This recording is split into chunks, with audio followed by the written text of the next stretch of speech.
Hola a todos y a todas, bienvenidos, bienvenidas a la clase número 25, en donde estaremos hablando acerca de puesta en marcha. Entonces, ya siendo esta una de las últimas clases y de nuevo estar pensando un poquito concentrado en temas de más que nada del código y de lo que está por fuera del modelo que uno puede generar, nos encontramos con este tema muy importante que es el tema del despliegue de los modelos que nosotros vayamos creando. ¿Ya? Entonces, por lo general, nosotros siempre estamos pensando en hacer modelos no para que queden muertos en algún lugar o para que nosotros digamos, ¿sabes qué? Hice este modelo y ahora no lo vamos a usar. Todo lo contrario, la idea de que cuando nosotros hacemos un modelo, después podamos desplegar ese modelo y ponerlo disponible a sus potenciales usuarios.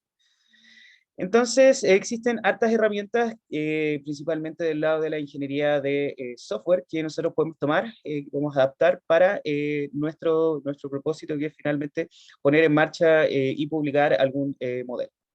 Entonces, tenemos que comprender estos distintos componentes, tales como, por ejemplo, cliente-servidor, que es una URL, que es el protocolo HTTP, que son las API REST, que son como todas las bases fundamentales para poder después montar un servidor que simplemente nos permita entregarle datos y que ese servidor después nos entregue algún tipo de predicción. Y para esto, entonces, lo que vamos a estar haciendo esta clase es ver Fast API, Fast API, que es un framework relativamente nuevo que nos permite poner en producción o hacer despliegues en verdad muy rápido de distintos tipos de modelos. De hecho, fue concebido originalmente, según lo que entiendo, para hacer despliegues de modelo, pero después se ha extendido a otros usos más allá de solamente hacer sistemas basados en IA. ¿Ya? Entonces, primero que nada, y algo que vamos a estar viendo esta clase también, la última ya, es qué es un data scientist versus un machine learning engineer, ¿ya? Entonces, aquí la pregunta interesante, ¿cuál es la diferencia entre estas áreas? Bueno, data scientist es principalmente la persona que se dedica tanto a explorar los datos como a generar modelos predictivos a partir de los datos, ¿ya? Esto es más o menos lo que hemos estado haciendo hasta el momento, pero como ustedes comprenderán, no es el ciclo completo para desarrollar ni un producto, ni un software basado en modelos predictivos, sino que hay que hacer muchas más cosas. Entonces aquí viene una combinación de bastantes otros campos bien interesantes, como por ejemplo eh, el Data Analytics, Data Engineer, DevOps y Backend Engineer. Y toda esa combinación de, bueno, principalmente estas cuatro cosas es la que finalmente producen esta cosa llamada Machine Learning Engineering. ¿Ya? Entonces, sabemos lo que es Data Science. ¿Qué es Data Engineering? Data Engineering es la persona que se dedica a tanto extraer como organizar los datos dentro de una base de datos. Entonces, si uno es Machine Learning, esa es la idea finalmente, lo que representa este círculo, que cada uno debe tener un conocimiento de algún tipo con respecto a estos puntos. Entonces, en el caso, por ejemplo, de un Data Engineering, lo que el conocimiento que debería tener un Machine Learning Engineer a partir de esta área es principalmente saber cómo extraer los datos desde las bases de datos, como también poder manipular, poder generar tablas y distintas estructuras relativamente sencillas que les permita desarrollar correctamente el proyecto. Por otro lado, tenemos también DevOps, ya que en este caso es completamente desarrollo de software, y esto tiene que ver principalmente con que se tengan buenas prácticas de código, se testee el código, se verifique su rectitud, se verifique que no hayan fallos, se pueda integrar correctamente el código desde distintas fuentes. Y en verdad es un conjunto de prácticas muy grandes que lo que hace es tratar de reducir al máximo los riesgos que puede tener un desarrollo de software usando buenas prácticas. ¿Ya? Y por otro lado, tenemos también Backend Engineering, que es principalmente eh, todo el tema relacionado con generar servidores a las cuales yo por internet puedo ir a hacer solicitudes y que eso, obviamente, solicitudes con alguna especie de dato para que después eso me entregue alguna predicción. ¿Ya? Entonces, el backend principalmente se dedica a montar estos servidores para que pongan disponibles sus servicios y que yo pueda entonces ir a interactuar con estas cosas.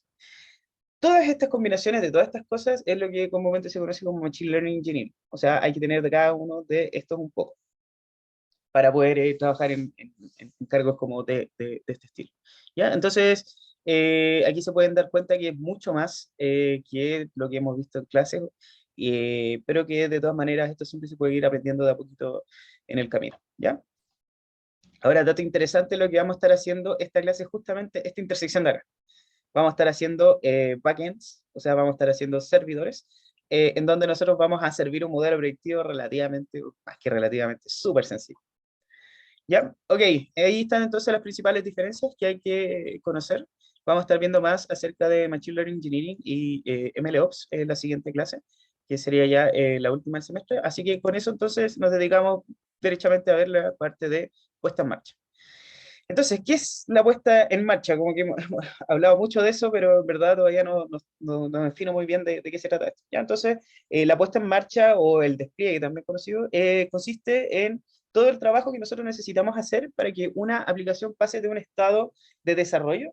O sea, imagínense ustedes todo el trabajo que ustedes hacen desde que exploran los datos con pandas hasta cuando ustedes optimizan el modelo con Grid Search. Eso es todo la parte de desarrollo del modelo. Entonces, una vez llegamos a este punto, después hay que pasar al siguiente punto, que es desplegar ese modelo y ponerlo en lo que uno denomina comúnmente como producción, que es el lugar, el ambiente en donde nosotros vamos a tener el modelo ya enfocado en servir, por ejemplo, a, no sé, digamos, a un cliente de alguna empresa o a la empresa misma internamente, o si ustedes son, no sé, algún servicio público, en fin, da lo mismo. ¿Ya? Entonces, es principalmente esa es la idea, pasar de este estado de desarrollo experimental a una puesta en producción en donde se va a poder acceder a eh, se va a poder acceder a su modelo. Entonces, para poner en marcha perdón, nuestros proyectos, vamos a estar usando aplicaciones web. ¿Ya? Entonces, estas son aplicaciones que están diseñadas para ejecutarse desde un servidor web a partir de un cliente, que es lo que vamos a estar viendo entonces a continuación. Ok, entonces, la arquitectura cliente-servidor es la arquitectura más común para que nosotros podamos obtener distintas predicciones. Ya, en general existen más. De hecho, ahora hay muchas más arquitecturas en donde uno puede estar diseñando eh, estar diseñando el despliegue de los sistemas, pero este es el más sencillo y el principalmente que vamos a ver. Ya, y la idea de este cliente de servidores es que en un sistema cualquiera, da lo mismo si es de Machine Learning, si es de software tradicional, existen dos usuarios principales, ¿no? Más que usuarios, dos elementos principales. Ya, por una parte tenemos, acá a la izquierda tenemos los clientes, en donde se van a encontrar todas las personas que quieren interactuar con un servicio, ya dígase, por ejemplo, Instagram. Yo quiero entrar a Instagram. Entonces yo dentro de mi celular soy el cliente. ¿Y qué es lo que hago yo como participante de este sistema? Yo envío una solicitud por internet y esa solicitud tiene que llegar a un lugar llamado servidor. Entonces este servidor es el elemento que provee el servicio que yo estoy requiriendo a partir de los clientes. Entonces este servidor toma la petición que yo le envío, la procesa y después me devuelve algo. Ese algo entonces es lo que yo voy a estar viendo, por ejemplo, en Instagram voy a estar viendo un meme, ¿ya? Esa es principalmente la idea entonces de cliente-servidor. Entonces, aquí un poquito más, la definición un poco más cerrada. Entonces, el cliente, la tarea del cliente es de mandar algún servicio y sus características principales son iniciar las solicitudes o las peticiones y esperar entonces la respuesta del servidor. O sea, yo mando algo al servidor y después de algún, tengo que esperar un momento porque el servidor obviamente no me responde instantáneamente. ¿Ya? Y esto puede ser, y por lo general es a través de algo que nosotros conocemos como interfaz de programación de aplicaciones o API en inglés. O también puede ser a través de una interfaz gráfica como por ejemplo el navegador o su aplicación de Instagram, qué sé yo. Cualquiera de esas cosas, cualquiera de estos dos elementos podemos interactuar con el servidor. Podemos mandar estas solicitudes al servicio.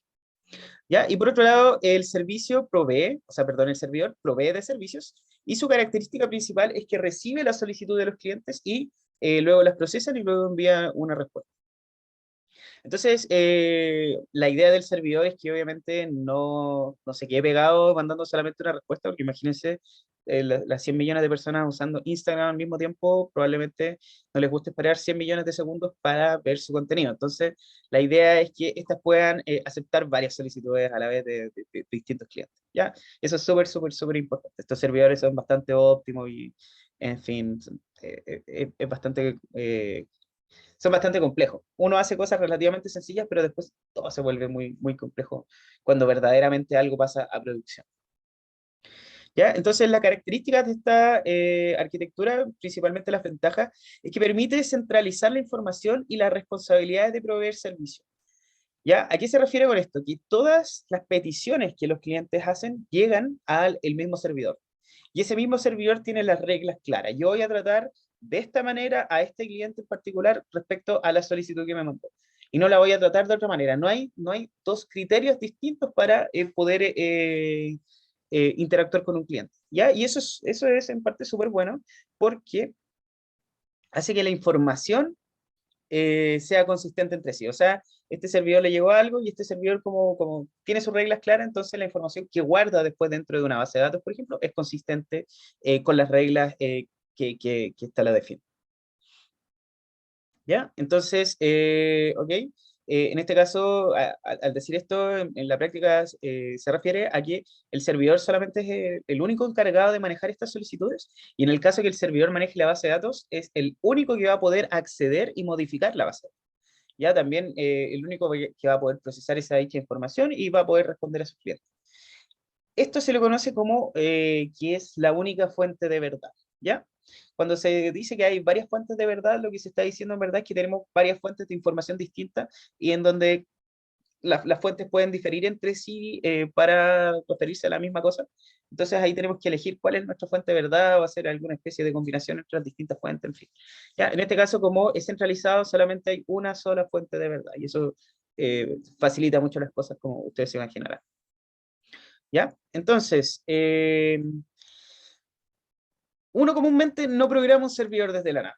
Ya lo que se hace comúnmente es usar una librería, algún framework. Un framework, para los que todavía no han escuchado nunca esa palabra, es un entorno de trabajo, o más que un entorno de trabajo, una forma de trabajar. Ya estamos diciendo que alguien en algún momento pensó que un proyecto puede tener un conjunto estandarizado de conceptos, de prácticas y de criterios para poder resolver un tipo de problema en particular. Si yo voy a diseñar un software y ese software tiene que tener un login, estamos diciendo que todos los software del mundo tienen login, entonces esa cosa está recontra resuelta. Y no hay que volver a inventarlo, sino que simplemente hay que hacer el que funciona mejor y replicarlo y listo. Los frameworks permiten hacer ese tipo de cosas, ¿ya? Y tenemos un ejemplo súper claro que hemos estado usando durante todo el curso, que es Scikit-learn, ¿ya? Scikit-learn es un framework súper estructurado que nos dice cómo hacer las cosas, que nos dice cómo tienen que estar definidos los pipelines, cómo tenemos que poner las etapas en los pipelines, qué es lo que tenemos que poner al final, cómo tenemos que dividir los datos, y tienen sus famosos fit y predict y transform, ¿cierto? Que son, en términos prácticos, nos dicen, así es como hay que trabajar. Yo te doy todas las herramientas, pero tú me tienes que trabajar de la forma que yo te estoy diciendo. ¿Ya? Entonces existe una gigantesca variedad de frameworks y también combinaciones de frameworks, porque comúnmente no se ocupan solos, sino que uno tiende a empezar a mezclarlos según la utilidad que uno quiere darle. ¿Ya? Que implementan esta arquitectura, como por ejemplo para el servidor está el famosísimo Django, donde me parece mucho Instagram, Corner Shop, empresas súper grandes están implementados. Está Flask también, que es como la versión un poquito más antigua del que vamos a estar usando ahora, que es el siguiente, que es Fast API. Y por otro lado tenemos los clientes que comúnmente se comunican con, o sea, que se desarrollan en base a interfaces gráficas, la mayoría en JavaScript como React y Vue.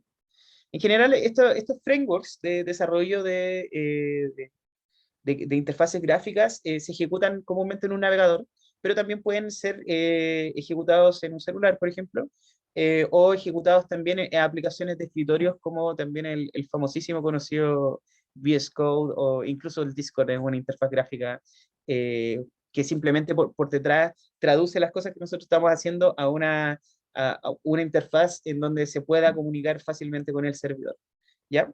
Entonces la interfaz gráfica por lo general, si sigue la estructura cliente-servidor, lo que van a estar haciendo es traducir nuestros mensajes o nuestras interacciones, mandarlas al servidor y el que el servidor nos responda con algo distinto. En el caso del Discord, nosotros enviamos el mensaje que le queremos mandar a la persona y entonces el servidor dice yo te voy a mandar un mensaje para allá y listo. Entonces ahí está todo resuelto.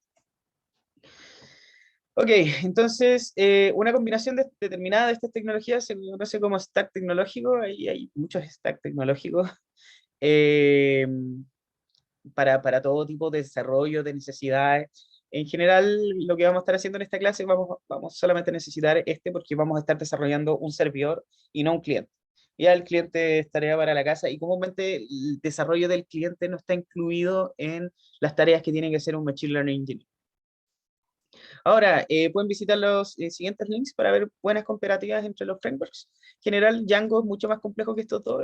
Es principalmente la curva de aprendizaje es muy grande para Django. ¿Ya? O sea, y además es un poco más, eh, un poco más estructurado, más rígido. ¿Ya? Entonces, a diferencia de Fast, que es súper libre las cosas que uno puede hacer, aquí hay que seguir una cierta estructura, que ya es todo pensada, que está como un poquito, no sé, como pegada en el tiempo, en fin. Son distintas cosas. Ahora siempre hay peleas entre cuál framework es mejor, cuál framework es peor. Eh, es cosa de preferencia de lo que vaya a ser mejor para su proyecto. ¿Ya? Entonces, primero que nada, hemos hablado harto de las APIs, ya aquí vamos entonces a entrar un poquito más, más allá de la arquitectura de cliente-servidor, ahora vamos a ir definiendo las distintas partes de componentes del cliente-servidor. Entonces, la forma, habíamos dicho, por la cual se comunican los clientes con respecto al servidor es a través de una API, o una API, que es una interfaz de programación de aplicación, ¿ya? Entonces, vamos a ver directamente qué es esto. Ya lo habíamos mencionado en alguna parte del curso y habíamos visto la librería Pandas o NumPy, no me acuerdo qué vimos en ese momento.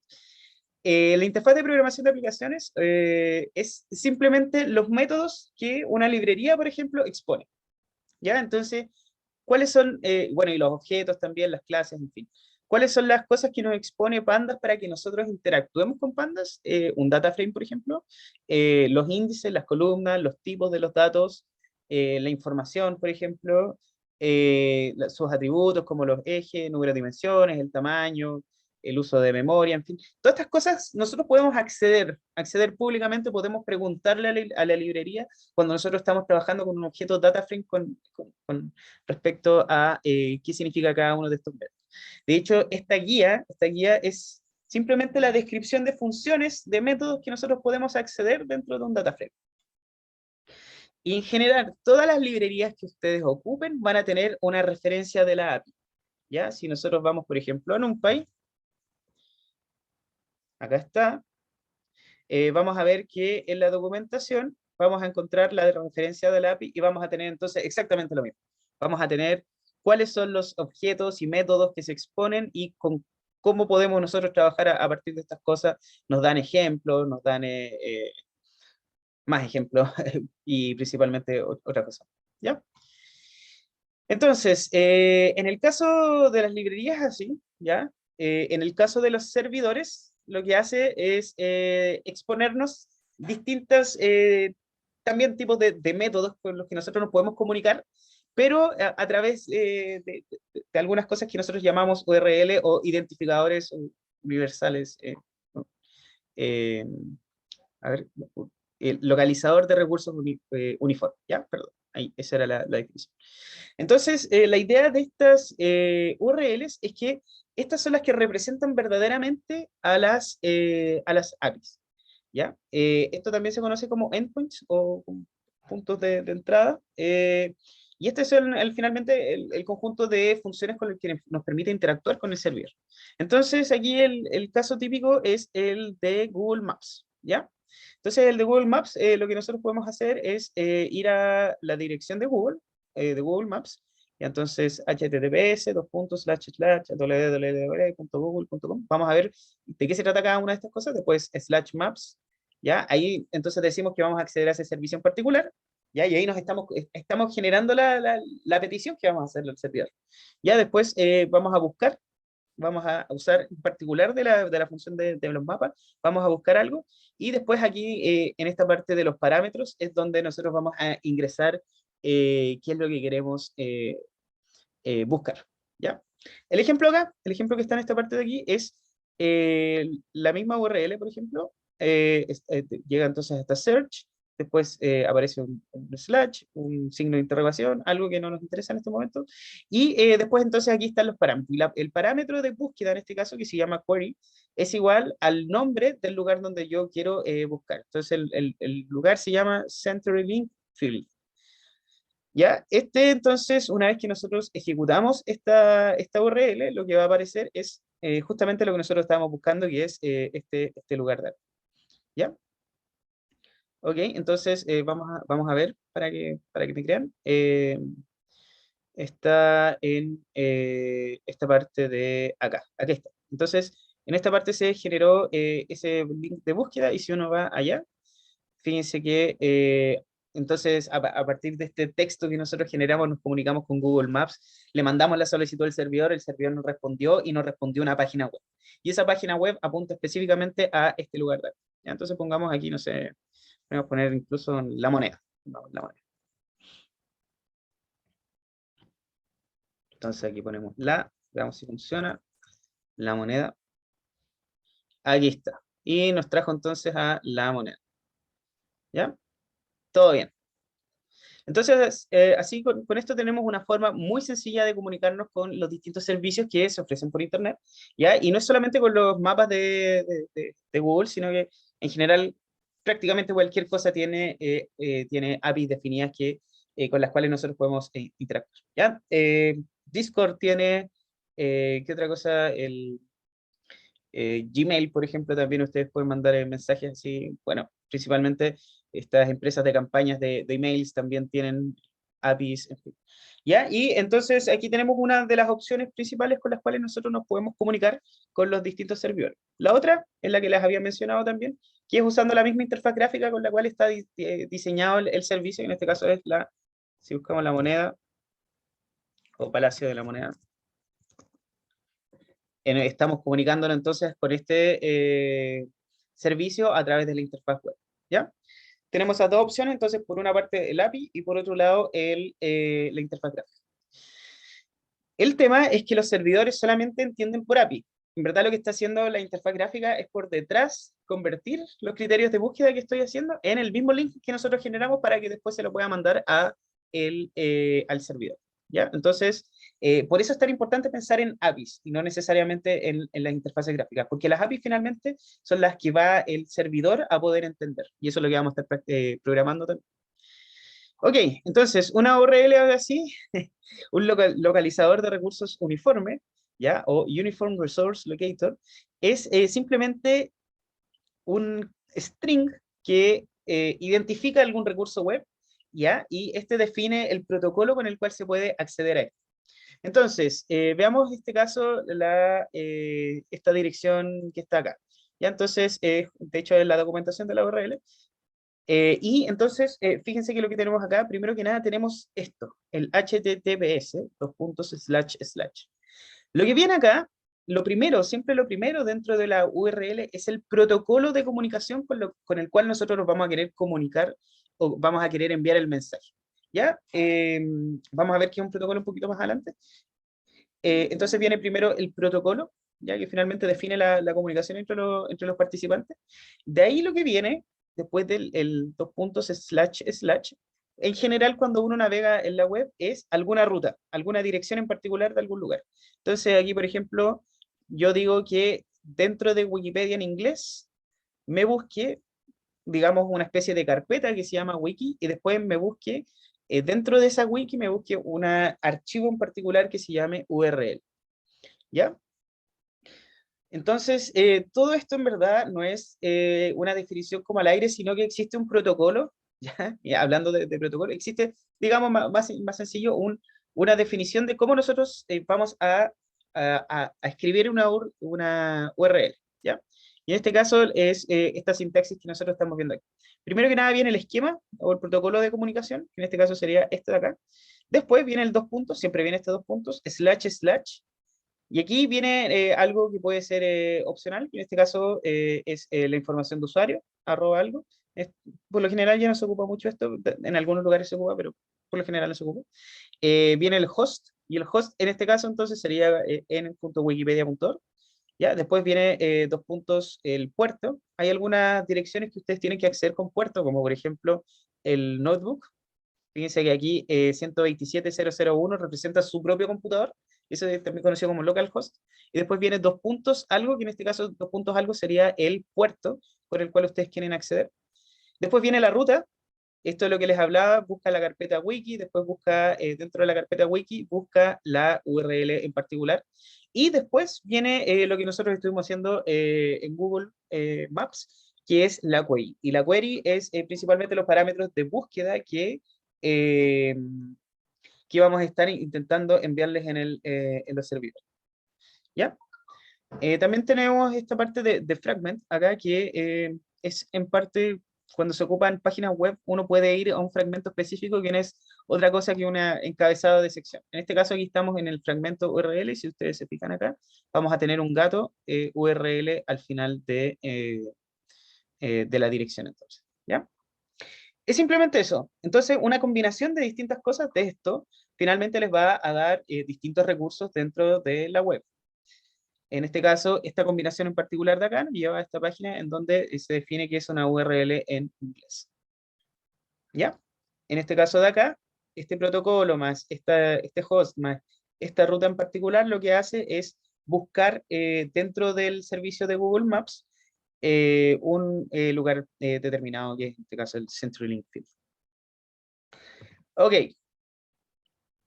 entonces, ahora vamos a hablar un poquito del protocolo más utilizado, obviamente, porque existen otros protocolos, en verdad existen bastantes protocolos, pero este en particular es el que nos permite comunicarnos cuando nosotros abrimos el navegador, que es el protocolo HTTPS.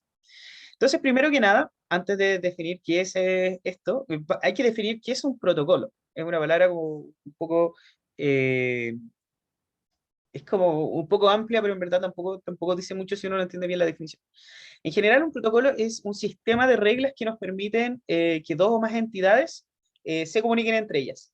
Y la idea es que la forma en que se transmite la información eh, sea bien definida, sea consistente entre sí, no tenga o tenga la menor posible cantidad de ambigüedades y que ésta se haga por algún tipo de modificación de alguna magnitud física cualquiera.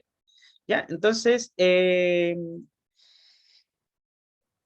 pensemos en el ejemplo de cuando están aterrizando los aviones. Ya, entonces cuando están aterrizando los aviones, hay alguien cerca de la pista, o ya no sé, en verdad si se hace, simplemente estoy tratando como principalmente para hacer ejemplo, entonces esta persona tiene como unos tubitos que tienen tienen colores, color rojo, qué sé yo, y la persona, por ejemplo, mueve un brazo a la izquierda y el otro lo deja arriba.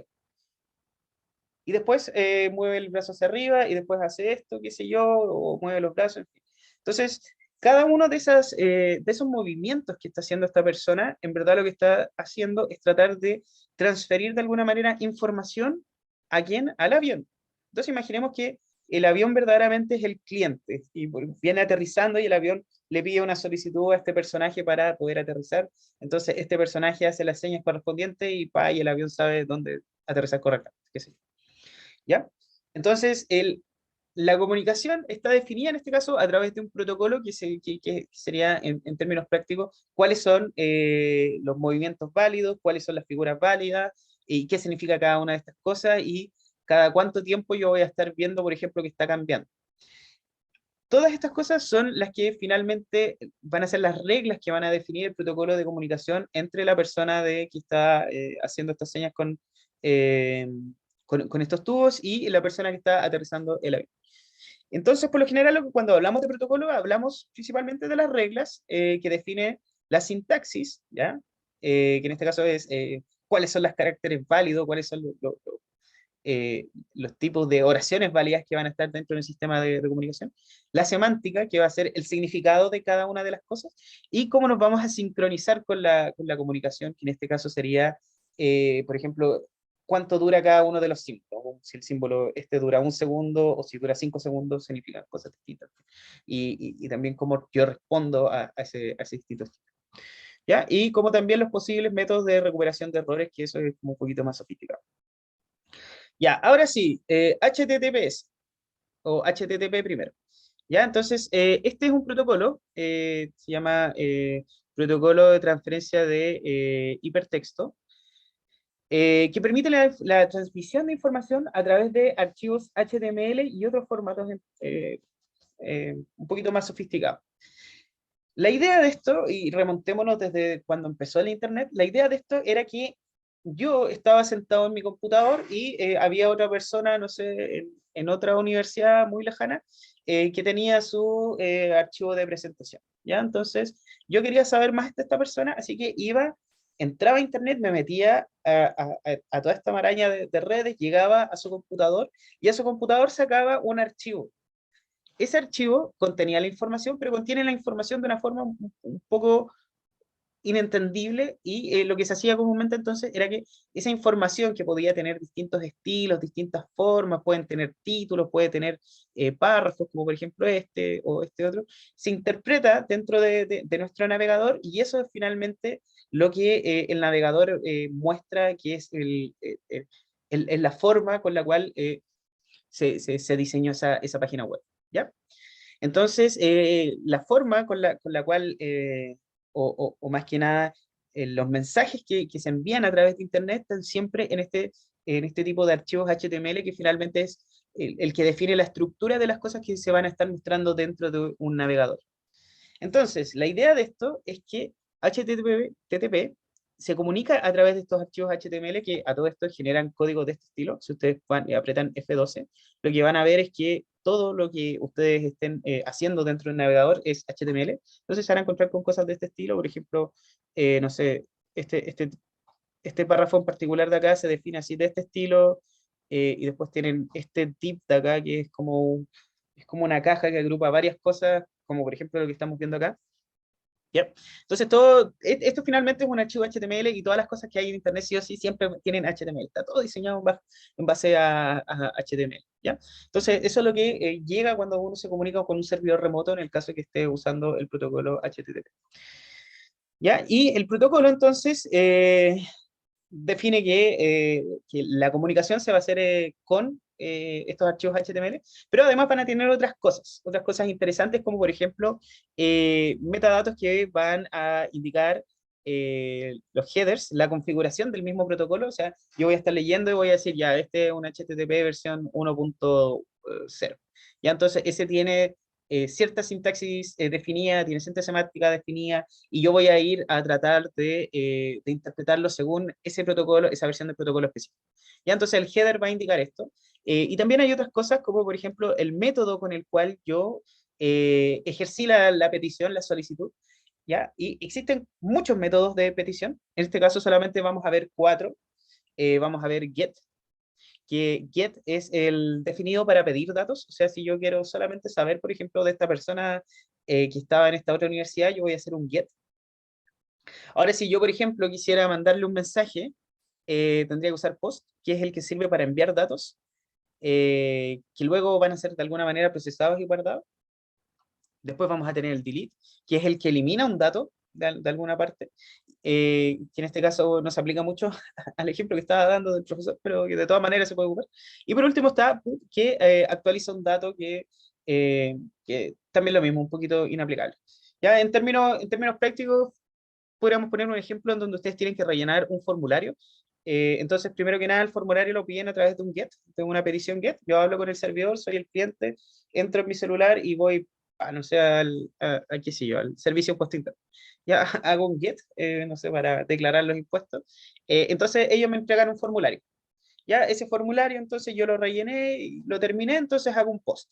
El post envía los datos a partir de mi cliente al servidor para que el servidor después los guarde. Y si ahora yo, por ejemplo, quiero eliminar ese formulario, envío un delete. O si quiero modificar el formulario, tengo que hacer un get para obtener de nuevo los datos que tenía actualmente, actualizar el dato y después poner un. Ya, y en ese caso entonces se va a actualizar el dato, porque el post siempre va como pensado en crear nuevos. Con estas 4 interacciones, por lo general, se puede hacer prácticamente todas las cosas. Es muy amplio, muy flexible todo lo que se puede hacer, y esto es principalmente lo que les recomendaría ver antes de empezar a ver otros tipos de petición. Ya, entonces, tenemos como, hasta el momento, entonces tenemos los archivos que nos van a mandar, que va a ser lo que se va a mostrar en pantalla, y lo que nosotros vamos a estar mandando también de vuelta. Tenemos las cabeceras que van a indicar cuál va a ser el protocolo con el cual nos vamos a comunicar, el método de petición, y ahora, pensando en que a mí, yo como servidor, me llegó una solicitud de tipo GET. Yo tengo que de alguna manera responderle a esa persona, además de mandarle un HTML, le tengo que decir tu solicitud estuvo buena, tu solicitud estuvo mala, yo no la pude procesar, en fin. Y aquí en este caso lo que tenemos son los famosos códigos de respuesta. ¿Ya? Entonces los códigos de respuesta son 100, 101, 102, 201, 300 algo, 404, el más conocido de todos, ¿cierto? Es cuando uno intenta entrar a una página web que no existe, alguien te responde, esta cosa no existe, así que no me preguntéis más por esto porque no te lo voy a pasar. ¿Ya? Entonces, estos códigos de respuesta indican si la solicitud que yo estoy tratando de hacerle al servidor es cómo anda más o menos. Si salió bien, si está procesando, etc. Entonces, por ejemplo, las 200 indican respuesta satisfactoria. Todos los que 202, 203 indican está bien, yo procesé correctamente la información, te voy a mandar algo. O si, por ejemplo, hice un delete, ya te digo, ya lo eliminé, suficiente. Las 300 principalmente para redirecciones, en donde mandan a otros lugares. Ya, o sea, es decir, yo entro a una página, pum, me redirige a otro lado. Los 400 son errores de los clientes, en donde aquí indica que yo traté de hacer una solicitud y que esa solicitud iba mal hecha. Por ejemplo, intenté eliminar, no sé, los registros de la declaración de impuestos de otra persona. Y aquí me dice, está prohibido que tú hagas eso, tú no puedes hacer eso. ¿Ya? Estos entonces son los errores que declara cuando hay de este tipo de problemas. Y los 500 son los errores de los servidores, en el que yo como servidor recibo algo y me desconfiguro, justo lancé una excepción para ese caso en particular y, no sé, dividí por cero algo y pum, me caí. Entonces mando esos errores de vuelta y digo, ¿sabes qué? Yo no voy a procesar esto. ¿Ya? Entonces, este tipo finalmente se agrupan en estas 5 tipos de categorías, y siempre que yo hago alguna solicitud, tiene que haber una respuesta con estas categorías. Que las veamos o no es distinto. ¿Ya? O sea, cuando nosotros entramos a Wikipedia, por ejemplo, no estamos viendo un código 203 ni nada por el estilo, sino que nos dice que derechamente esto llegó bien, ¿no? Porque renderiza o toma este archivo HTML que es el que está acá y me lo muestra en pantalla, que eso es la práctica de renderizar. ¿Ya? Pero aquí en este caso nos dijo, sí, sabes que está correcto lo que, lo que tú mandaste a hacer. ¿Ya? Ok, y por último entonces tenemos, además de todas las cosas, el cuerpo del mensaje. Y ahí el cuerpo del mensaje puede ser este HTML, y también ahora comúnmente se reducen un poco las cosas y pueden ser archivos JSON, que en términos prácticos son diccionarios, o archivos XML. En general ya no es tan necesario que sean HTML. Pero en fin, es principalmente eso. Entonces, a partir de estas 4 cosas que están acá, nosotros podemos definir este protocolo de comunicación, y es muy completo en prácticamente todas las operaciones que nosotros queremos hacer. Ustedes están viendo Instagram, ¿qué es lo que están haciendo todo el rato cuando bajan? Solicitud para pedir datos. Get, get, get, get, get. Si por ejemplo quieren subir una historia, post. Si quieren eliminar algo, una foto, delete. Y si quieren actualizar, bueno, ahí no sé si se podrá actualizar cosas. ¿Ya? En fin. Y todo el rato entonces está respondiendo, si fue satisfactorio, por lo general siempre es satisfactorio, así que siempre está respondiendo códigos del estilo 200. ¿Ya? Un ejemplo súper chico aquí, yo estoy entrando a Google acá, entonces fíjense, esta es la solicitud para que me entregue Google. Esto es lo que me va a pasar, me va a pasar un HTML y en el protocolo HTTP 1.1. Ya, entonces aquí está el host, y a quien se supone que yo le estoy pidiendo la información. Está esta información del user agent, que en la práctica es simplemente el navegador con el cual yo estoy pidiendo. ¿Ya? Y aquí otros parámetros más de esto. Entonces, esto es lo que yo le mando como cliente, le mando al servidor, y lo que está abajo es lo que me responde el servidor. Entonces me responde un código 200, me dice, ok, perfecto, me gustó lo que tú me mandaste, entonces yo te voy a contestar con algo. Entonces tiene la fecha, tiene el tipo de contenido, el largo del contenido, y ahí después entonces me retorna el archivo HTML, y ese archivo HTML va a ser el que después se va a mostrar cuando yo cargue google.cl. ¿Ya? Entonces por detrás, lo que verdaderamente está haciendo es esto. Es esto. Yo le mandé esa solicitud pequeñita y esta cosa me retornó entonces el código HTML que se está mostrando dentro de la pantalla.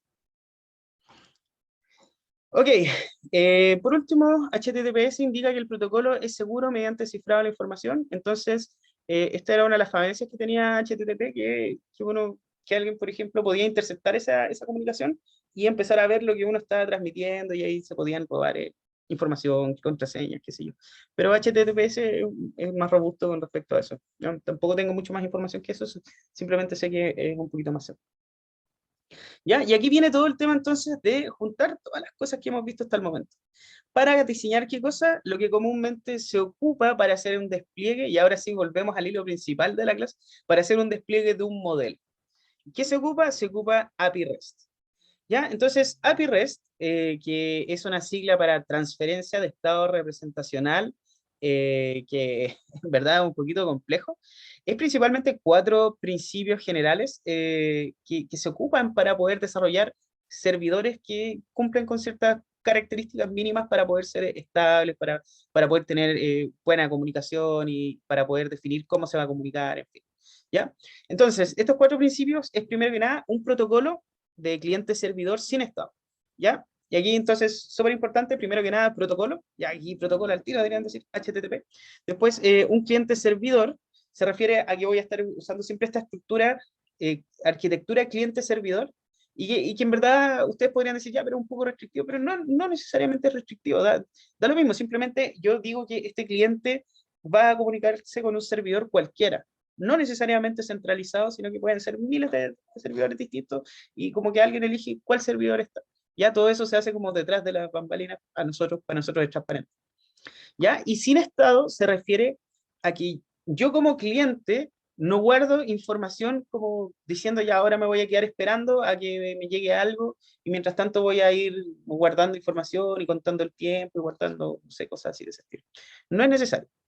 ¿Por qué? Porque cada mensaje contiene toda la información necesaria para que yo me pueda comunicar con la otra persona. O sea, yo no necesito, por ejemplo, decir que me estaba comunicando por HTTP, porque el mensaje mismo lleva esa información. Entonces, la respuesta que yo voy a recibir es en base a ese mismo protocolo. ¿Ya? Entonces, todos los mensajes contienen la información necesaria para comprender totalmente la petición. Entonces, como resultado, ni el cliente ni el servidor necesitan recordar ningún tipo de estado y no hay ninguna memoria intermedia que haya que tener que guardar en este mensaje. Ya en términos prácticos, la práctica, ustedes conocen las cookies, todas las páginas que uno entra dicen nosotros usamos cookies para mejorar nuestros servicios y en fin. Y las cookies simplemente eso, es guardar información. Ya es como romper un poquito esta cosa, este principio que está acá. Y principalmente para mantener, por ejemplo, el estado de la sesión o para mantener información personal suya, que es como un poco ilegal eso, como la última vez que se conectaron, no sé, la última compra que hicieron, qué sé yo, no sé, en fin, cosas de ese estilo. ¿Ya? Después, el siguiente punto es un conjunto de operaciones bien definidas que se apliquen a todas las posibles peticiones que nosotros podamos hacer, como por ejemplo estas operaciones, estas cuatro operaciones de hecho que son súper completas, que es post, get, put y delete. Entonces, estas operaciones por lo general se comparan con lo que uno hace comúnmente dentro de una base de datos. ¿Ya? Está CRUD, que en este caso CRUD es crear, leer, actualizar y borrar. Y fíjense que es lo mismo, es exactamente lo mismo que estos cuatro métodos que están acá. O sea, con estos cuatro métodos yo puedo hacer prácticamente todas las operaciones que yo necesite dentro de una base de datos y que se requieren obviamente para persistir las distintas informaciones que yo estoy tratando de comunicarle al servidor. También tenemos una sintaxis universal para identificar los recursos, ¿ya? Y aquí, entonces recordemos, URL, en este caso se llaman URI, pero en la práctica va más o menos la misma cosa, ¿ya? Y estos son los identificadores, entonces, únicos para identificar cualquier tipo de recurso al que nosotros queramos entrar, ¿ya? Y por último tenemos el uso de hipermedios, que en la práctica un hipermedio es la información que nos puede llegar, que puede ser tanto texto, pueden ser audio, video, en verdad prácticamente cualquier cosa que nosotros podamos utilizar y reproducir dentro del computador. Y estos vienen típicamente en estos formatos HTML o XML, que esto es Extended Markup Language, ¿ya? Este es Hypertext, ¿ya? Markup Language, por eso se llama HTML por el protocolo de hipertexto. ¿Ya? Entonces la idea es justamente esa, y los hipermedios tienen la otra característica que además contienen enlaces a otros hipermedios. Eso es bastante simpático porque entonces a partir de un recurso HTML cualquiera podemos ir y navegar a otro recurso y a otro recurso y a otro recurso, así sucesivamente. Esa es una de las partes fundamentales de por qué nosotros hablamos de hipermedios y no de medios tradicionales. ¿Ya? Entonces, esto. Es posible navegar a otro recurso REST simplemente siguiendo los enlaces que están dados por estos archivos HTML o XML. Entonces, a partir de estos cuatro recursos, cliente-servidor, post-get-put-delete, las URL y los hipermedios, podemos entonces definir lo que se conoce comúnmente como API REST. Y con estos cuatro, entonces vamos a empezar ya a definir cómo tiene que ser un servidor, cómo tiene que interactuar con el resto de la gente y además cómo también vamos a poder enviar y recibir información. ¿Ya? Así que todo bien hasta el momento y con esto ya terminamos como toda la parte un poquito teórica de esta clase. Ahora vamos a la parte práctica. Fast API. ¿Ya? Fast API en verdad debería llamarse también como REST. ¿Ya? ¿Por qué? Porque implementa una API REST, es un framework, una librería en general, para implementar una API REST de una forma muy rápida. Y cuando digo rápida, es verdaderamente muy rápida. ¿Ya? O sea, hay que hacer, no sé, 5 o 10 líneas y con eso uno puede llegar a desplegar muy rápidamente un modelo sin tener que hacer muchas otras cosas. Su documentación, perdón, la pueden encontrar en esta página de acá. Pueden ir ahí, bastante bonita, también es completa y creo que hay una versión en español, también por si no les gusta mucho el inglés, ¿ya? Y una de las grandes ventajas que tiene esta librería es que genera interfaces interactivas de documentación con las que nosotros podemos interactuar. Antes de empezar a ver Fast API, les mentí un poco, no vamos a ver todavía al tiro esto. Primero que nada, hay que ver tipos en Python. ¿Ya? Primero que nada, ¿qué son los tipos? Antes que esto. ¿Y por qué los vamos a ver? Ahí lo voy a explicar. Pero los tipos es simplemente una forma de definir qué es lo que va a tener una variable cualquiera guardada. ¿Ya? Entonces, cuando nosotros hacemos, por ejemplo, A igual a 1, lo que implícitamente está haciendo Python en el momento que se ejecuta, porque recuerden que Python es interpretado, entonces en el momento que se ejecuta lo que está haciendo verdaderamente es definir el tipo, en el momento de ejecución, el tipo de dato que tiene guardado tiene guardada esta variable.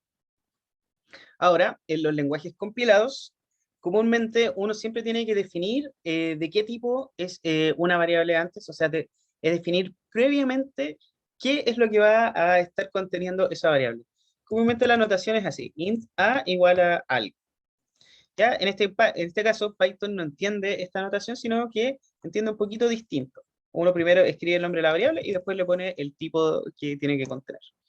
Ahora, en términos prácticos, cuando el intérprete se ejecuta, esto no cambia absolutamente nada. ¿Ya? O sea, si yo, por ejemplo, declaro que A tiene que tener un entero, entonces, y le pongo un string, aquí no va a haber ningún problema. Se va a ejecutar y no va a decir absolutamente nada. Aquí simplemente se ejecuta. Ya, entonces me pueden decir, bueno, pero ¿para qué me estás diciendo entonces todos los tipos si no sirven de nada? Ya, los tipos fueron ideados inicialmente para ser una sugerencia para las personas que estaban programando dentro de algo de Python. ¿Ya? Entonces aquí vienen los casos que voy a mostrarles un poquito más adelante. Por ejemplo, esta función unir nombre, si yo no dijera qué significa esto ni esto de acá, que simplemente unen dos strings, entonces yo podría pasarles cualquier cosa, ¿cierto? Aquí le podría pasar un número, aquí le podría pasar un booleano. ¿Ya? Entonces ahí va a intentar unir estas cosas y se va a caer. La idea es que cuando nosotros estamos definiendo este tipo de funciones, digamos también entonces el tipo de dato que yo espero como entrada para la función. Y en este caso, el tipo de dato que se espera aquí, en este caso de acá, es un string. Y para el caso del primer nombre y para el caso del apellido también es un string. Entonces yo estoy esperando entonces, perdón, estoy esperando que me lleguen dos strings y yo una esos dos strings así de esta manera. ¿Ya? De hecho, aquí con un pequeño separador incluso entre medio, no hay problema. Ahora, si por ejemplo, además estuviera uniendo la edad, yo esperaría que la edad me podría llegar tanto un string, porque puedo unir derechamente un string, como también un número en particular. ¿Ya? En este caso, si me llega un número, esto se va a caer porque está muy bien definido cómo unir un string con un número. ya a través de este operador. Entonces lo que hago es definir que dentro de la misma función y de la misma firma de la función, la firma de una función es simplemente el nombre, lo que pide y también lo que retorna, que en este caso no lo estamos definiendo. ¿Ya? Entonces yo puedo definir en este caso que para tanto el primer nombre como el apellido sean, estos dos parámetros sean string y para la edad entonces sea un entero. Entonces el programador va a venir, va a decir, ah, qué bueno, entonces le voy a pasar dos nombres, o sea, dos strings, y en el último parámetro le voy a pasar entonces un entero. ¿Y qué voy a hacer? Como ya sé que lo que me va a llegar es un entero, yo después le voy a poner esta función string a la edad para que me lo transforme a un string y así pueda unirlos sin ningún problema. ¿Ya? Entonces, esa es principalmente la idea del tipado en Python, que yo defina cuáles son los tipos que me van a llegar, por ejemplo, a una función, a un método de inicialización de una clase, o a un método cualquiera, en fin. Hay una última cosa que también nosotros podemos decir que es lo que va a retornar, que con esto se completa la firma, que en este caso sería a partir de esta anotación así, y después yo pongo string. ¿Ya? Entonces, con esto ya completamos completamente con más o menos la sintaxis con la cual uno define los tipos. Los tipos permitidos en Python son todos los tipos nativos que hemos visto hasta el momento, salvo bytes, que no lo hemos visto. Entonces, yo puedo poner aquí entero, float, booleano, bytes, string, y todos los va a detectar como sugerencias de tipos. ¿Ya?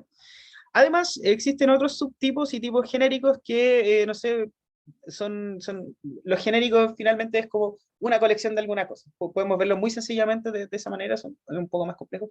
Pero si ustedes, por ejemplo, tuvieran una lista de strings, ustedes lo declaran de esta manera.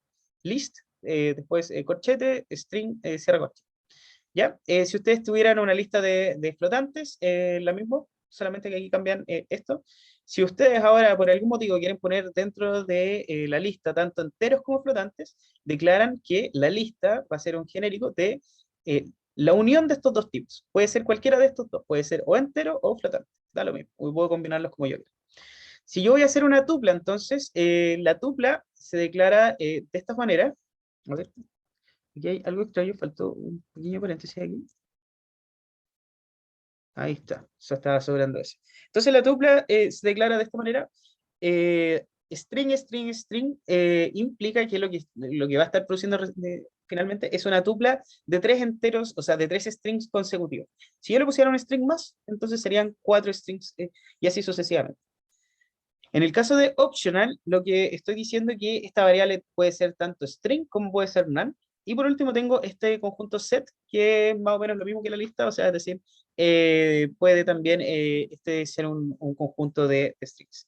Hay otro también que no lo declaré, que era dict. Y este dict, entonces yo le pongo qué es lo que pueden ser las llaves. En este caso, las llaves del diccionario, de un diccionario cualquiera, puede ser un string y después lo que pongamos acá puede ser cualquier cosa, que en este caso también se define como any. Ya, y este es entonces definición de un diccionario con llaves string y valores cualquiera. Todos estos genéricos ustedes los importan desde el paquete typing, ¿ya? Entonces se importan desde el paquete typing, ¿ya? A través de import typing, súper sencillo. O from typing import, por ejemplo, list y any, no sé. ¿Ya? Entonces, estos genéricos ustedes tienen que importarlos desde un paquete especial, pero los tipos simples y los que están permitidos, estos ustedes los pueden importar desde cualquier lado. Ok, entonces sabiendo esto, ¿por qué necesitamos saber esto primero que nada antes de usar Fast API? ¿Ya? Y es porque Fast API no es solamente los toma como sugerencia, sino que fuerza la transformación de las cosas que le va a llegar a la función según el tipo que yo le estoy pasando. Entonces, si yo, por ejemplo, aquí obligatoriamente hago que esto sea un entero y yo le paso aquí un string, lo que va a hacer Fast API por debajo es convertir este string a entero. Va a intentar convertirlo antes de que siquiera se ejecute la primera línea, que es la que está acá. ¿Ya? Eso permite hacer, entre otras cosas, validación de datos, o sea, decir que yo las cosas que le estoy mandando, una solicitud que le estoy mandando, que todos los tipos de datos sean correctos antes de siquiera hacer la primera instrucción que sería la que está acá. ¿ya? Y eso evita muchos problemas y evita tener todo el tema de la validación de los datos que en la práctica eso lo ha regalado. Entonces, ahora sí, para empezar a trabajar con Fast API, vamos a, primero que nada, instalarla. Ustedes la pueden instalar usando estos comandos que están acá. Yo ya lo tengo instalado, así que no hay problema. Y primero que nada, entonces vamos a hacer un clasificador para que después veamos cómo jugar con esta cosa. Vamos a hacer un pequeño ejemplo con este dataset Iris, que lo más probable es que ya lo hayan visto en algún momento.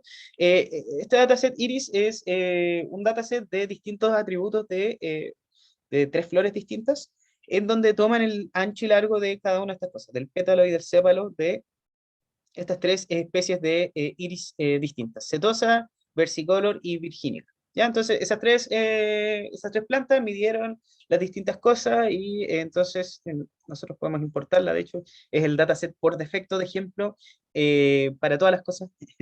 Entonces tenemos estos atributos. Por ejemplo, para la planta número 0, el largo del sépalo es 5,1 centímetros, el ancho del sépalo 3,5, el largo del pétalo 1,4 y el ancho del pétalo 0. Entonces esta planta, o sea, estos atributos en particular definen que es una planta setosa, y las primeras 50, digamos, son setosas, después las siguientes 50 son versicolor y las últimas son virgínicas. Ok, luego de eso, entonces vamos a hacer lo típico que se hace siempre para hacer un modelo predictivo, ya de clasificación. En este caso, el objetivo es predecir estas etiquetas a partir de los atributos. ¿Ya? Entonces, vamos a ejecutar esto. Perdón, ahora sí, vamos a ejecutar esto. ¿Ya? Entonces dividimos train test split con 30%. Después entrenamos un naive Bayes gaussiano. Ya porque asumimos que todas las atributos son normales, y después simplemente predecimos para comprobar la efectividad, predecimos el conjunto de pruebas para ver la efectividad de esto, y la efectividad es prácticamente perfecta, ya, o sea, aquí nos va súper bien todo. Se equivoca, digamos, en uno o dos ejemplos a lo más, ¿ya? Es muy, muy, muy bueno el modelo y es muy fácil separar estos distintos datos. Ok, entonces ya entrenamos nuestro modelo, que definitivamente no es el foco de la clase, y ahora hay que pensar, ya, entrenamos nuestro modelo, y ahora yo estoy en el campo midiendo otras nuevas eh, plantas de iris, y yo lo que quiero hacer es predecir, entonces, ¿cuál es este tipo de planta? ¿Será versicolor o será eh, virginica? Es una buena pregunta, ¿cierto? Pero en vez de ir al manual común, tradicional, lo que hago es pasarle estos datos a este modelo predictivo para que el mismo modelo me diga cuál es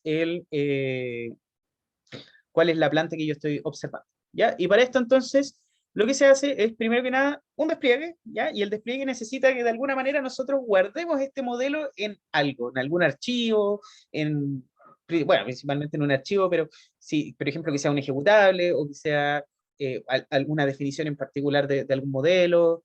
Por ejemplo, pasa mucho que las redes neuronales se pueden definir simplemente como conexiones entre distintos parámetros, y eso no necesariamente va a ser un objeto, sino que va a ser un modelo. O sea, digo, no un objeto de un modelo, sino que va a ser eh, simplemente como una guía de cómo conectar ciertas cosas a otras ciertas cosas.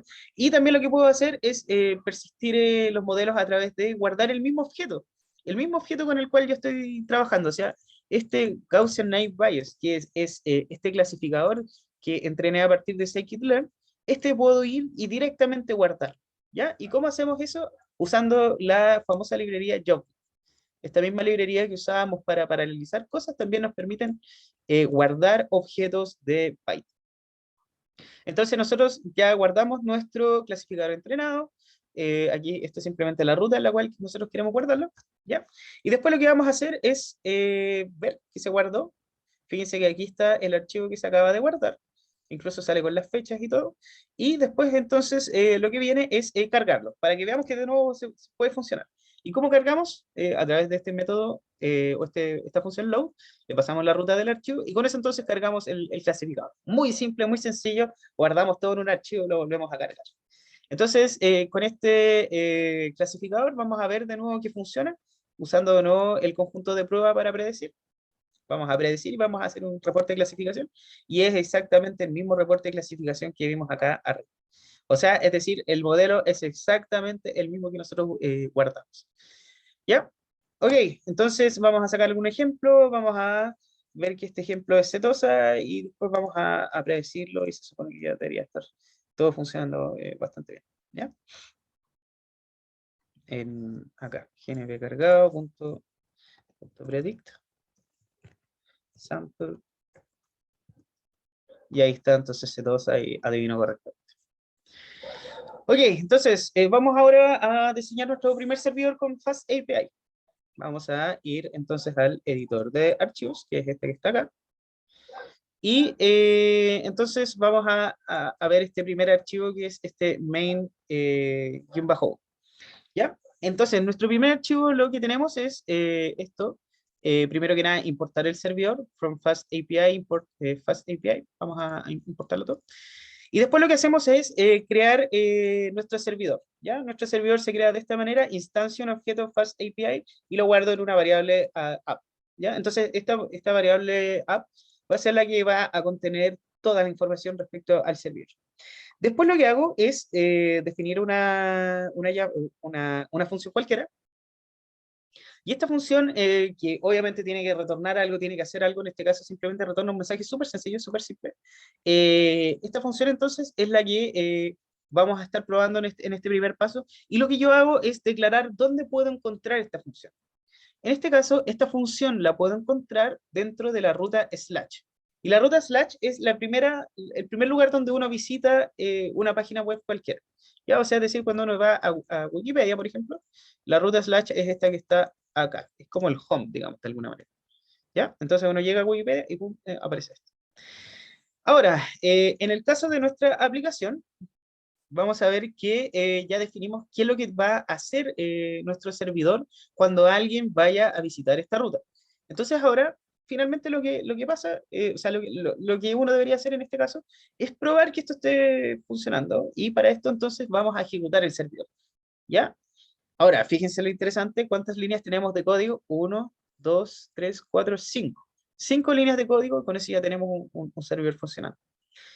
Para funcionar, o sea, para hacer funcionar el servidor, lo que tenemos que hacer es ejecutar este comando ubicorn, que viene instalado también cuando ustedes instalan Fast API, y después le ponen el nombre del archivo y dos puntos, el nombre del servidor, en este caso sería este de acá, y después le ponen este parámetro reload que es para desarrollar, ¿ya? O sea, es decir, cada vez que yo hago un cambio dentro del código que estoy viendo acá, se va a recargar.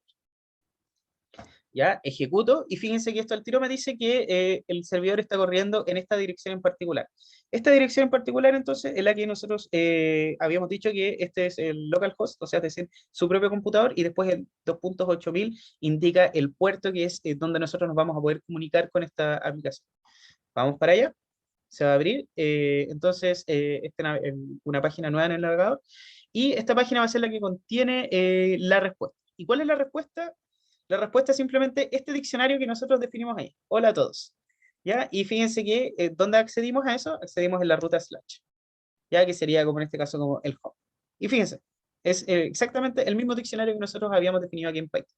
Entonces, esto se puede ver súper sencillo, pero es muy poderoso en el sentido que ahora podemos empezar, por ejemplo, a jugar con las cosas que nosotros le vamos a estar mandando dentro de las solicitudes. ¿Ya? Ok, y una de las cosas que les comentaba también interesantes es el tema de la documentación.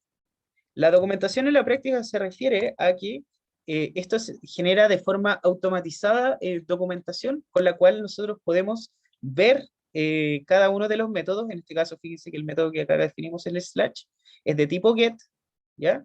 Y además, o get, recuerden que get es para pedir información, y que además si uno hace clic acá, puede ver, por ejemplo, puede interactuar con esto.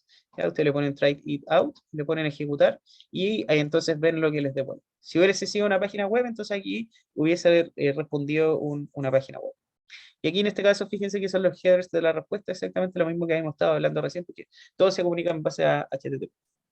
El código de respuesta, y en fin, otras cosas más.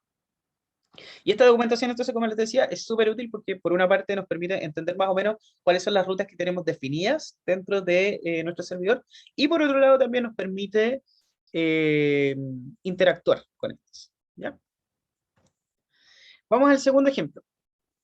El segundo ejemplo, entonces, va a ser un poquito más complicado. Lo que vamos a hacer es de nuevo montar un nuevo servidor distinto al anterior, a través de estos comandos, importamos Fast API, creamos el servidor, y después entonces ponemos las distintas personas, personas que nosotros queremos identificar. ¿Ya? La idea es que en este caso hagamos un get y vamos a buscar la información de la persona. En este caso, por ejemplo, está Ignacio Mesa, que es parte del equipo docente, y no es alumno, ¿ya? Entonces tiene estos dos atributos, simplemente si es parte del equipo docente y si es alumno. Por otro lado, tenemos a María Pérez, que es parte del equipo docente, pero no es alumno. Perdón, al revés, no es parte del equipo docente, pero es alumno. Y Juanito Pérez, que tampoco es parte del equipo docente, pero sí es alumno, ¿ya? Entonces, esta es como, supongamos, nuestra base de datos de alguna manera, y recuerden, cuando nosotros queríamos acceder a una base de datos, ¿cuál es la operación que tenemos que hacer? Tenemos que hacer un get. ¿Ya? Entonces, esta interfaz de Fast API que está basada en esta app nos va a permitir declarar estas rutas con el método de forma muy sencilla. Recién no les dije eso, pero ahora quiero que se den que se den cuenta de que ¿cómo definimos la ruta? Definimos la ruta a partir de un slash algo, slash personas, por ejemplo, slash ID. Y además, entonces, nosotros le ponemos el tipo de petición con el cual nosotros queremos relacionar esta ruta y, por ende, también relacionar la función con la que estamos trabajando en este momento. Entonces, lo que estamos diciendo aquí, finalmente, dentro de la aplicación, registra un get dentro de esta ruta en particular. Y que cuando alguien haga una solicitud en particular a esa ruta, se ejecute esta función que está. Esa es la interpretación que nosotros tenemos a partir de este código que estamos viendo. Y lo interesante de esto es que estos parámetros gato ID, o sea, perdón, gato, no gato, esto es corchete, ID, corchete, lo que nos está diciendo es que este puede ser un parámetro variable y que podemos nosotros ir poniendo cualquier cosa. Por ejemplo, aquí en este caso vamos a poner, no sé, 0, personas slash 0, y lo que nos debería retornar es este diccionario de acá porque estamos accediendo a ese sujeto en particular. ¿Ya? Entonces, tiene dos partes esto. Primero que nada, comprueba si el identificador que nosotros le estamos pasando, que a todo esto, gracias a los tipos, aquí va a convertir automáticamente a entero, aunque lo que llegue es string, va a convertirlos de forma automática a entero. ¿Ya? Entonces, si el ID es entero, y bueno, va a ser entero, porque si no, ni siquiera va a llegar a este punto. Ya, si el ID es mayor o igual al largo de la base de datos, entonces va a decir que esta persona no está registrada en la base de datos. ¿Ya? Eh, ya mayor o igual, recuerden, porque son tres, pero aquí parte desde el 0, 1 hasta el 2. Ya, por eso es mayor o igual. Y en el caso que no retorne este mensaje, ¿ya? En el caso que exista esa persona dentro de la base de datos, entonces va a retornar esa persona en particular. ¿Ya? Vamos a ver la ejecución de esto. Aquí están las instrucciones para ejecutar. Entonces vamos a poner en marcha el servidor. Vamos a ir a la ruta inicial y fíjense que la ruta inicial nos va a decir not found. ¿Ya? ¿Y por qué nos va a decir not found? Porque nosotros no tenemos nada definido aquí en slash.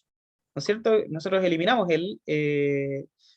esta ruta y con lo que nos quedamos entonces solamente con la ruta personas. Entonces aquí deberíamos escribir personas y después deberíamos escribir, por ejemplo, 0.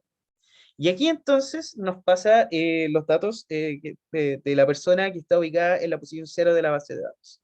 ¿Ya? Si ahora nosotros ponemos 1, nos va a traer va a traer a María Pérez. Y si nosotros ponemos 100 acá, ¿qué es lo que va a pasar? Nos va a decir error, esta persona no está registrada dentro de la base de datos, que va a ser en el caso que caiga en este caso dado. ¿Ya? Ok, entonces ya con esto vamos empezando a hacernos un par de ideas. Ahora, pensemos en el clasificador que yo les estaba comentando recién. Este clasificador recibía, ¿qué cosa? Recibía los parámetros para poder funcionar, recibía sepal length, sepal width, petal length y petal width. Tenía que tener estas 4 cosas para poder clasificar correctamente a un ejemplo de iris, ¿cierto? O más que correctamente, para poder predecir la clase de este tipo de planta, ¿ya? Entonces, ahora, como ustedes se podrán imaginar, vamos a hacer esta misma idea, vamos a hacer un get, pero ahora vamos a cargar el modelo por una parte y por otro lado vamos a poner dentro de las rutas, estos parámetros para que nosotros podamos predecir a una planta. ¿Ya? Y esto lo vamos a hacer entonces en el archivo main3. Ya, entonces, este archivo va a importar ahora, además de Fast API y crear el servidor a partir de, de este comando, va a importar también JobLib, ¿ya? Y JobLib, en particular, vamos a importar el método load, porque este va a ser el que nos va a permitir cargar el modelo que nosotros habíamos entrenado y guardado anteriormente dentro del node. Entonces, a partir de esto, cargamos el modelo y el modelo ya debería estar funcionando y cargado dentro de nuestro servidor. ¿Ya? Así de sencillo es esto, súper, súper fácil. Y ahora lo que hacemos es de nuevo un get, pero aquí está la diferencia, ya no vamos a pedir un ID acá, en este caso de acá, sino que ahora vamos a pedir las 4 parámetros para poder predecir, los vamos a pedir solamente en los argumentos. Y aquí va a haber una pequeña diferencia con respecto al servidor anterior, en donde nosotros pedíamos las personas aquí está, de esta manera, y ahora vamos a pedir personas de 100, sino que ahora lo que vamos a hacer es iris. Después viene el signo de interrogación. Recuerden, en Google Maps venía como esto, y después venía query, y después venía el lugar de donde nosotros queríamos buscar, ¿cierto? Lo correcto sería que nosotros cuando quisiéramos predecir sea más o menos eso mismo. Entonces va a ser iris, después va a ser sepal length, no sé, 100, 3000, 300, qué sé yo, y después vamos a ir poniendo los siguientes parámetros, ¿ya? Entonces, vamos a ejecutar esto. La idea es que cuando lleguen estos parámetros se transformen todos de forma automatizada a float, por eso están todos anotados como float. Después esto yo los agrego a un arreglo, ¿ya? En verdad es un arreglo de arreglos, porque recuerden que scikit-learn puede predecir más de un ejemplo al mismo tiempo y está diseñado para predecir más de un ejemplo al mismo tiempo. Y entonces lo ponemos en un arreglo de atributos y después los predecimos, ¿ya? Predecimos esto y esto nos va a entregar el resultado de la predicción. Entonces, como este también está diseñado para predecir varias cosas al mismo tiempo, sacamos el primer elemento solamente, ¿ya? De hecho, este atributos está acá. Vamos a dejar de este estilo. Y así, súper sencillo. Entonces, predecimos y después retornamos la predicción, ¿ya? Ahora, para probar, vamos a ejecutar este ejemplo en particular acá. Vamos a ir, primero que tenemos que ejecutar el servidor, ahora sí. Vamos a ejecutar este nuevo servidor, y después vamos a probar este servidor con vamos a probar el predictor, ¿ya? Entonces vamos a ir a esta URI en particular, ¿ya? Y fíjense, entonces vamos a protocolo, el servidor que está en localhost, el puerto, después la ruta, que en este caso la ruta indicaría que vamos a ir a la función del predictor, y después los parámetros de la query, que en este caso serían el largo del sépalo, el ancho del sépalo, el largo del pétalo, ancho del pétalo, ¿ya? Eh, ya, ok, ahí sí, creo que está repetido eso. Ya, y con eso estamos. Entonces ejecutamos. A ver, algo hace aquí, quizá falta ver.